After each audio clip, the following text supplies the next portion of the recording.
সাংবাদিক আনিস আলমগীর তাকে ডিবি হেফাজতে নেওয়া হয়েছে, কিন্তু আমার প্রশ্ন, তাকে কেন ডিবি হেফাজতে নিয়ে জিজ্ঞাসাবাদ করা লাগবে?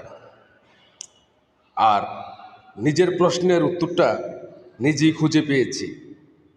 একজন সাংবাদিক সে থাকবে উন্মুক্ত, সে নেগেটিভ পজিটিভ সব কিছু মিলিয়েই কথা বলার অধিকার তার আছে।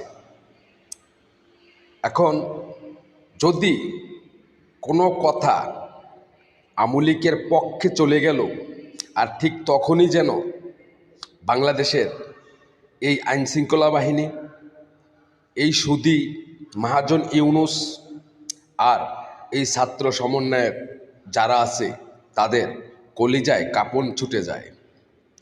এখন আমার প্রশ্ন, বাংলাদেশের মিডিয়ার যত সাংবাদিক ভাই বোন বন্ধুরা আছেন আপনাদের কাছে, সে আপনাদের সহযোগী।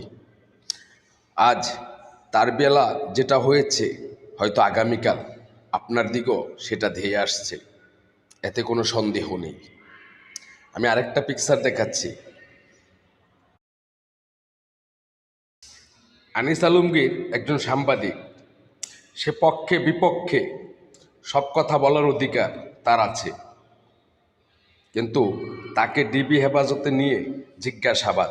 আমার প্রশ্ন, হাসনাত আবদুল্লার সাথে যে লোকটা 5 আগস্টে নির্মমভাবে সাধারণ ছাত্রদের উপরে গুলি চালিয়েছিল, সে কেমন করে তাদের সহযোগী হয়?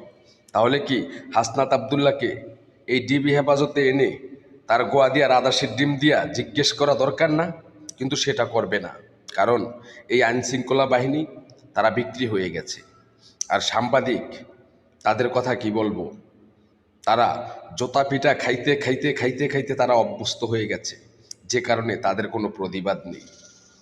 আমরা এমন এক সমাজ আমাদের দিকে ধেয়ে আসছে, যেই সমাজে আপনি উন্মুক্তভাবে সত্যকে বলতে পারবেন না। যদি সত্যকে আপনি বলেন, হয় আপনার ক্ষতি হবে, না হয় আপনার ফ্যামিলির ক্ষতি হবে।